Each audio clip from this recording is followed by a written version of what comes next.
ನಮ್ಮ ಇಡೀ ದೇಶದಲ್ಲೇ ಲಾರ್ಜೆಸ್ಟ್ ಎಕಾನಮಿನ ಹೊಂದಿರತಕ್ಕಂತ ರಾಜ್ಯ ಬಂದು ಮಹಾರಾಷ್ಟ್ರ. ಹಾಗಾದ್ರೆ ನಾವ್ ಇವತ್ತಿನ ವಿಡಿಯೋದಲ್ಲಿ ಮಹಾರಾಷ್ಟ್ರದ ಬಗ್ಗೆ ಒಂದಷ್ಟು ಅಚ್ಚರಿ ಮೂಡಿಸ್ತಕ್ಕಂತ ವಿಷಯಗಳನ್ನ ತಿಳ್ಕೊಳ್ಳೋಣ. ಕನ್ನಡದಲ್ಲಿ ಒಂದು ಹಾಡಿದೆ, ಕೇಳಿದೀರಾ? ಅಜಂತ ಎಲ್ಲೋರ ಚಿತ್ತಾರ ಶಿಲೆಯಲ್ಲಿ ಮಹಾರಾಷ್ಟ್ರದಲ್ಲಿ 1200ಕ್ಕೂ ಹೆಚ್ಚು ಗುಹೆಗಳು, ಜೊತೆಯಲ್ಲಿ 450ಕ್ಕೂ ಹೆಚ್ಚು ಕೋಟೆಗಳನ್ನ ನಾವು ನೋಡಬಹುದು. ಯುನೆಸ್ಕೋ ವರ್ಲ್ಡ್ ಹೆರಿಟೇಜ್ ಸೈಟ್ ಗೆ ಬರೋದಾದ್ರೆ ಹೈಯೆಸ್ಟ್ ನಂಬರ್ ನಮ್ಮ ಮಹಾರಾಷ್ಟ್ರಕ್ಕೆ ಸೇರುತ್ತೆ. ಇಂಡಿಯನ್ ಎಕ್ಸ್ಪ್ರೆಸ್ ವೇ ಮತ್ತೆ ಗ್ರೇಟೆಸ್ಟ್ ನೆಟ್ವರ್ಕ್ ಆಫ್ ಹೈವೇನ ಬಿಲ್ಡ್ ಮಾಡೋದ್ರಲ್ಲಿ ಮೊದಲನೇ ರಾಜ್ಯ.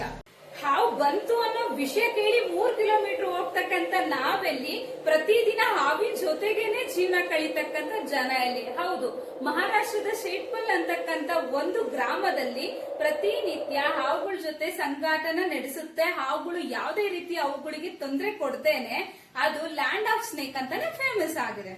ಸಲೈನ್ ಸೋಡಾ ಲೇಕ್ ಹೊಂದಿರತಕ್ಕಂತ ಏಕೈಕ ರಾಜ್ಯ ಅನ್ನೋ ಪ್ರತೀತಿ ಇದೆ. First ever train in India, ಜೊತೆಲಿ ಫಸ್ಟ್ ಏರ್ಪೋರ್ಟ್ ಪ್ರಾರಂಭ ಆಗಿದ್ದು ಮಹಾರಾಷ್ಟ್ರದಲ್ಲಿ. ಇಷ್ಟೆಲ್ಲ ಕೇಳಿ ಮಹಾರಾಷ್ಟ್ರನ ಒಂದ್ಸರಿ ಭೇಟಿ ಕೊಡೋಣ ಅಂತ ನಿಮ್ಗೆಲ್ಲ ಅನಿಸ್ತಿದ್ರೆ ಅದ್ರ ಬಗ್ಗೆ ಯೋಚನೆ ಮಾಡಿ. ಅಷ್ಟರಲ್ಲಿ ನಾನು ನೆಕ್ಸ್ಟ್ ವಿಡಿಯೋ ಮೂಲಕ ನಿಮ್ ಮುಂದೆ ಬರ್ತೀನಿ.